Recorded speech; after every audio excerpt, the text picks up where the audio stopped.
What's going on, guys? In this video I'm going to give you guys an update on the main display and also an update on how the 20-gallon frag tank's been running and performing.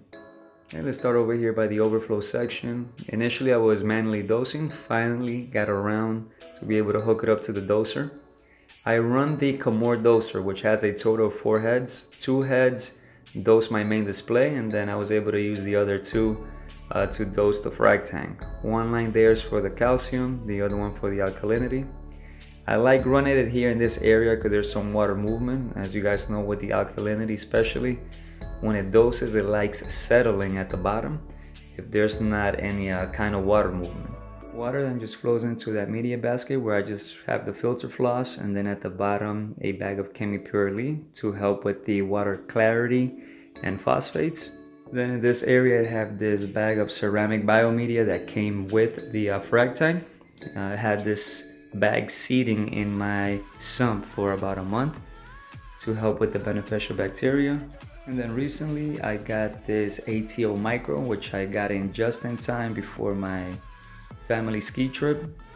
This is a temporary setup. I will be getting a nice reservoir that would go inside the cabinet and cleaning up all the wiring here. Only other thing here that you would see is the 100-watt heater. There is the sensor, probably like a dime size sensor for the auto top off. And for water movement, I have this RW8 with the controller here on the side. But yeah guys, nice simple setup. Now the frag tank is really running in autopilot. And then the lights, there will be an upgrade on the lights, so stay tuned for that. Let me go ahead and give you guys here a quick look on a couple of frags that I was able to finally put in here and clear up a little bit the main display. Recently I was able to go ahead and I fragged some of my Setosa. See some of Setosa frags. You guys that follow me on Instagram, there's that big huge piece I fragged of my Hollywood Stunner to clear up the chalice space. Got a couple of red dragons, a couple of chalices, blastos, and then a piece there of my grafted monicap. Worldwide Coral Toxic Fabia.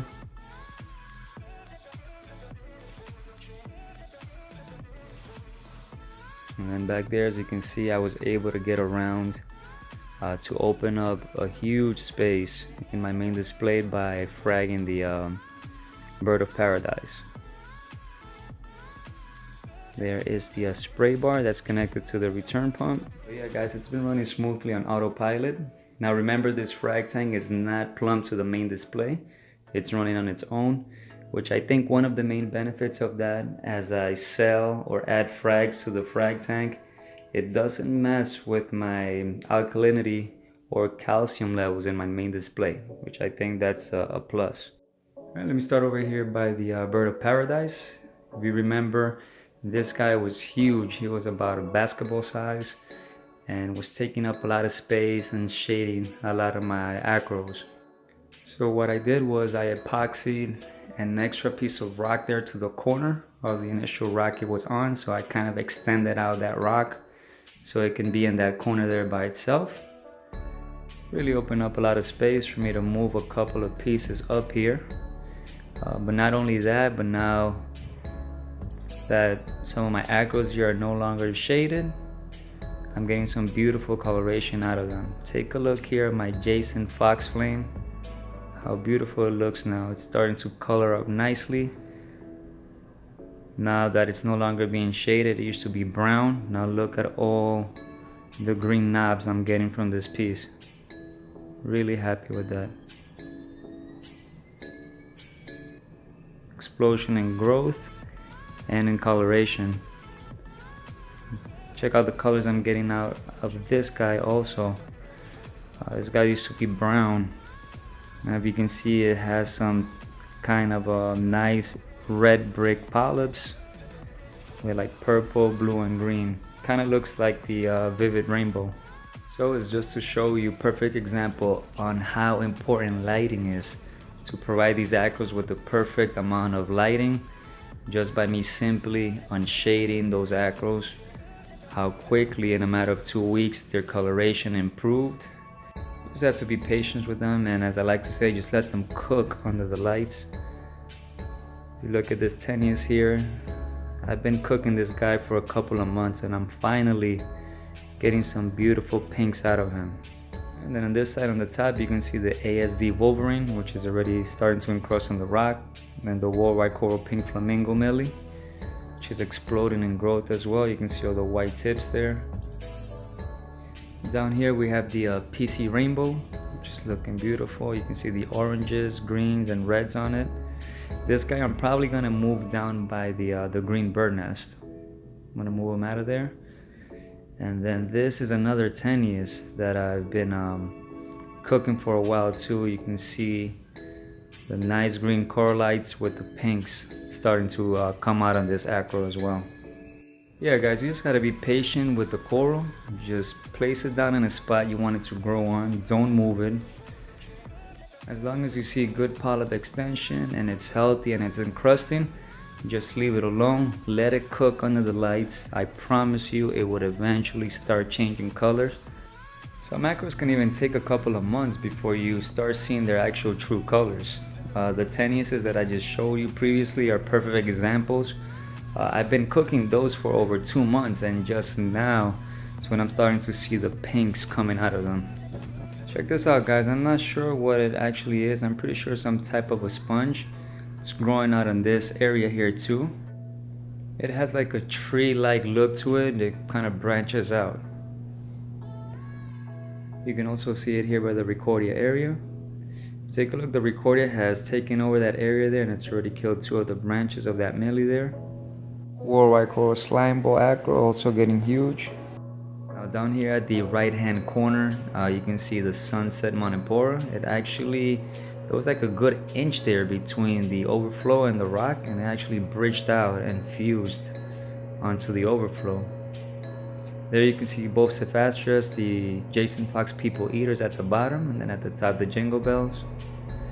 I didn't think the people eaters would have done that good, it being down so low on the overflow, but it's doing good so far.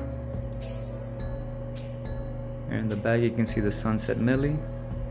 And then I've also cleared up this area. If you remember, the money caps were starting to wrap around this fuzzy navel acro.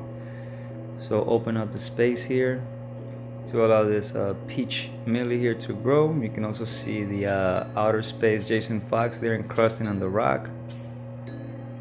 And then you can see these pallies there. Those are hitchhikers. Never place those there. This left side of the tank here is getting pretty cluttered. I need to start opening up some space. For example, the grafted cap there, I'm probably gonna break that green and red piece off to allow my blue Hawkins enchinata to grow. As you can see, it's already grown through the money cap. And on this side, that green slimer there, it's already fused to that money cap there. So I'm afraid to frag that money cap, because I know a whole lot of different pieces are gonna start breaking off. I really hate fragging the tank because it looks pretty beat up after you frag it.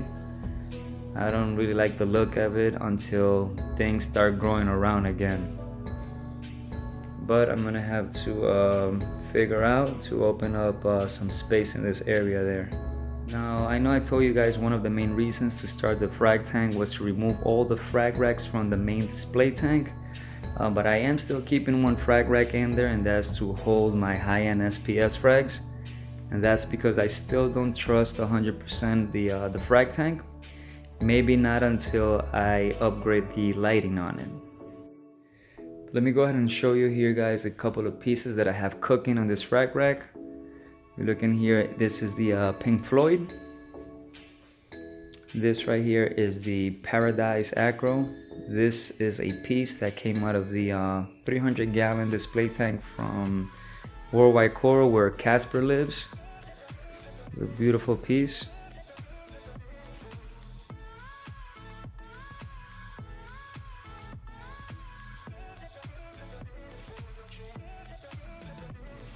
This next one here is the Walt Disney. You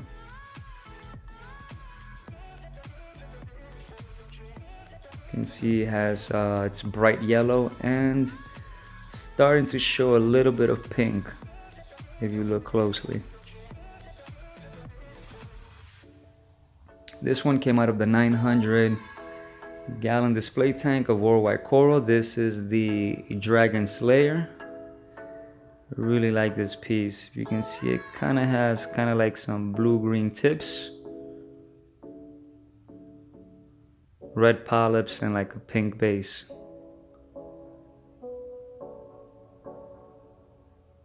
Can't wait to grow these out. All of these high-end SPSs I'm probably going to grow out, and they're going to become part of the 300-gallon build that I have in mind to hopefully start over the summer. Here's a couple of more. That's the Day Glow Acro with the Papa Smurf Acro. Well, I hope you guys have enjoyed the update on the frag tank and the main display. Thank you guys for watching. Please hit that like and subscribe. And as always, keep reefing simple. See you guys in the next update.